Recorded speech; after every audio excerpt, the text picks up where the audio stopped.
Hello again, everyone. You're joining us for another episode of Executive Platform's Blueprint podcast series. My name is Jeff Mix. I'm head of content and research. My guest today is Steven Pamensky. He's the CEO and founder of Industrial Matrix. We're going to be having a conversation about asset management, proactive maintenance, predictive maintenance. I don't get to talk about this stuff nearly as much as I'd like to. I'm very excited to be having this conversation. Steven, thank you so much for joining me today. Thanks so much for having me. So I will confess just at the start, when I first got into industrial conference production, I started off doing preventative maintenance events. And obviously my career has taken me a few other directions. But when I heard I was going to be speaking with you, I said, oh, good. I finally get to update myself because I feel I'm very out of touch in the space. The entire industrial Internet of Things has swept through the industry since I've last got to get in depth with this. Maybe where I want to start is what is the current state of proactive and predictive maintenance in terms of the industrial Internet of Things, of the tools and options out there? I feel like there's been an explosion of the range of solutions out there in the world. How are manufacturers keeping it all straight?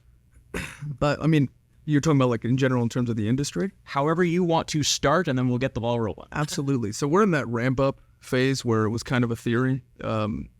Early adopters, and now it's in the conversation in every single boardroom, in every single C-suite, and all the way down. This is being discussed. This is the hottest topic is digitization of the factory, and a big part of that is the IIoT, Industrial Internet of Things, and in our case, predictive maintenance, right? Digitizing the maintenance side of things, but also being not just proactive, predictive, and getting ahead of failures. And a lot of this, of course, is monitoring the health and productivity and output of individual assets. Absolutely. And I think where I left off years ago, it was you focus on your critical piece, the thing that if it had downtime that was unscheduled, the whole plant shuts down. And I imagine now we're at a point that most of the plant is actually wired this way. Well, 100%. Well, not necessarily. Well, the goal is to have most of the plant wired that way. It's still somewhat cost prohibitive to have, some asset that doesn't have such a major impact on production. But yes, your A's and your B criticality assets, generally speaking, will be monitored with online condition monitoring. And because the price point has come down so much and it's no longer manual, it's now autonomous and online, puts us in a very unique opportunity in terms of condition monitoring and the unique value proposition to the manufacturer. I can appreciate every manufacturer probably has a different pain point when they first come to an organization like yours, but typically when they say, hey, we want to get serious about the next generation of tools, what are some of the things that you want to put on their radar?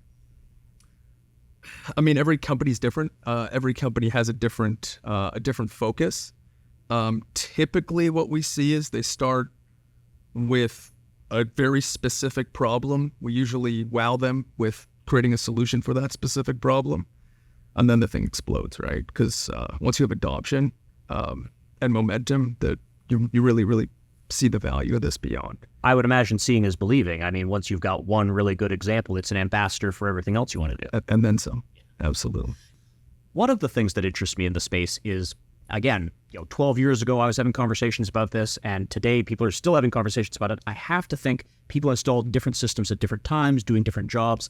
And I wonder how we are making those all pool their data together and communicate with each other. Can we talk about that? Well, you're talking about different systems at different times, at different points in the technology development sphere, if you want, for lack of a better term. Absolutely. What's for us specifically, what's unique is that we have an open radio architecture. And so what we've done is our radio nodes can take any 4 to 20 milliamp signal. In fact, we've got now IEP conditioners, so we can actually read from existing vibration sensors. Things that were not very possible in the past, especially on a battery-powered unit, and we can also line power them too. So not only do we have our baked-in technology, vibration, temperature, ultrasonics, temperature, humidity, and flow, all the other different technology we put online, we could take any existing architecture, generally speaking, and put it through our radio network as well, and put that online as well, and then build the AI layers and everything on top of that. I wonder if we could expand upon the AI piece. I don't think I'm surprising you when I say I host a business podcast. I've had a lot of conversations about AI. How is AI changing asset management and predictive maintenance? So I could talk about predictive maintenance because that's really where AI kind of shines, where you're ingesting so many different layers of data points from condition monitoring, machine metrics, and so on and so forth. It uniquely gives the ability for the machine now to start looking at the patterns, looking at the complexity of all the different variables that are going into this, they're being fed into this, and the learnings are just unbelievable because the computing power has just gone through the moon. For lack of a better, like if you have a specific use case, we can go like a lot deeper into how specifically it makes a difference. But we have so much data now, and we're able to get so much more data, and because the price points come down and the amount of the install base is just so enormous, and the sensors get better, so they send you even more information. It's really, really cool. Where we are today, what the future is going to hold is phenomenal. I wonder if we could illustrate this with a specific example. And I don't want you to name names, but I know there are clients who obviously are very happy with what they're doing. Maybe we can start off with what they were trying to solve, some of the steps involved in addressing that first thing, and then where it went after they started seeing success. Absolutely. I mean, there was an industrial bakery that reached out to us based here in the U.S. They've got multiple facilities all across the United States specifically. And they needed to get their equipment reliability up to a certain point. They reached out to us and went kind of with a bit of a mix of the different technologies that we offer: vibration, temperature, also our condition-based lubrication system, where we grease based on the friction we're detecting inside of those assets, inside of bearings, specifically our rotating assets. And our customer success group worked closely with the maintenance team. We started detecting those issues. The AI started flashing and showing what definitively was wrong with those machines. They went out, took the corrective action. We worked closely with them to kind of adopt the system, because maintenance folks are probably the busiest people in industry, and adopting new technologies is there's a bit of a learning curve there, and so we kind of hold their hand through that. Today, their reliability is up through the roof, over 100%. We're in every single facility across the U.S., and they actually hired a guy now that just quarterbacks the industrial matrix program around all their facilities, to ensure that the continuation of that reliability happens, and their install base is phenomenal. That's a great example. And I love that you both mentioned the maintenance people as a group, and then also it actually created a job. There's someone who's now a specialist in the space.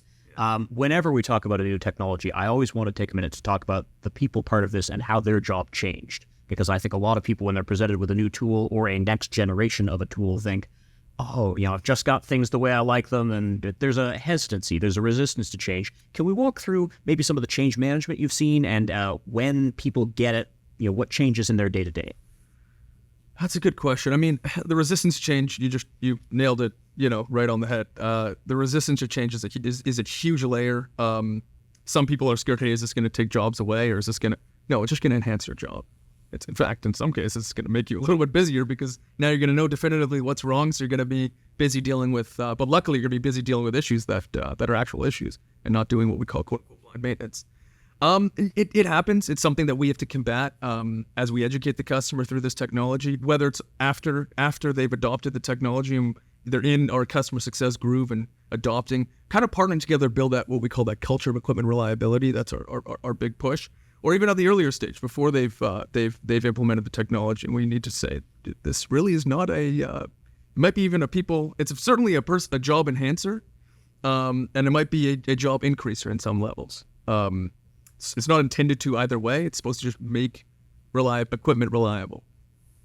I wonder if we could talk about what makes Industrial Matrix a leader in this space. I mean, there's a lot of IIoT tools out there. I mean, it's a lot that weighing pros and cons of the different suites and assets that you can bring into your facility.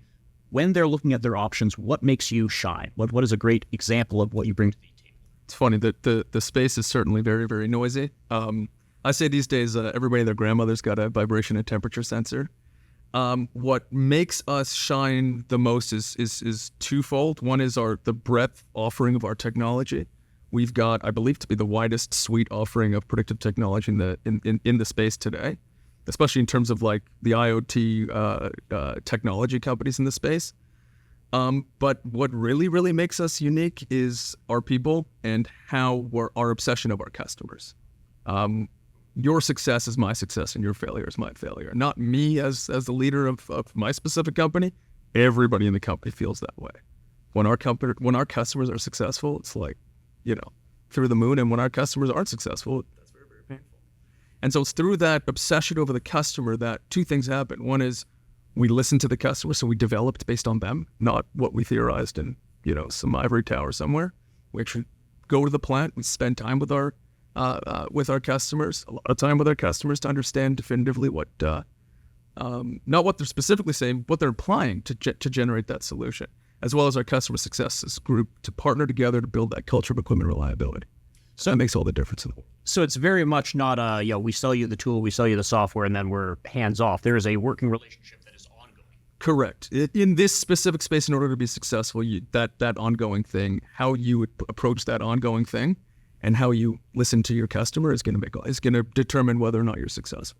Well, and as we've said, because everyone's facility is different, so I mean, you really do have to have that conversation on an ongoing basis to figure out the best way to help. Absolutely, and there are some similarities that you can utilize across the board. But yes, every facility is somewhat different, so you have to have that adaptability as well. Yep, we've covered a lot of ground in this conversation. If there were a couple of things that you wanted to highlight for people and help them think about a little further, what would a bullet point be that you would want to bring to their attention? Culture means everything when it comes to this kind of stuff. I believe culture more than technology. Having an adaptive culture or receptive culture when it comes to this stuff makes all the difference in the world. And if you don't worry, we will walk you through it. That's something we pride ourselves on tremendously. And the technology will continue, right? The technology just follows that tech curve where we are today, where we were 6 years ago when we started, two very, very different worlds. And the capabilities are phenomenal. So we're going to follow that curve, but it's the culture and the people that make all the difference in the world, especially in this industry, especially in manufacturing. Terrific. Well, I mean, I have to put myself in the position of a food manufacturer who's been listening to this episode and saying, it's been 10 years since the last time I upgraded my assets, and I'm behind the curve, and I know it, and, here's the next generation of tools. But I have some very specific questions, for people who want to learn more, see if this is going to be a good fit for them. What is the best way to get in touch? Oh, absolutely. You can look at our website, industrialmatrix.com, industrial, we all know, matrix, the movie.com. And then reach out to me directly. It's Steven with a V at industrialmatrix.com. Be happy to have a conversation with pleasure. We love having these conversations, obviously. I always think it's so generous when someone says reach out to me directly, because, I get to have a conversation with you, and I hope people are seeing that I'm having a good time with it. So if you're hearing this and saying, it's actually something that I've been meaning to get on top of, reach out to Steven. He and his team really seem like they are a wealth of knowledge and experience in the space and also leaders at it. So, Steven, thank you so much for your time today. This has been great. Pleasure. Thank you. You've been listening to another episode of Executive Platform's Blueprint Podcast Series. I've been Jeff Mix. Let's do it again soon.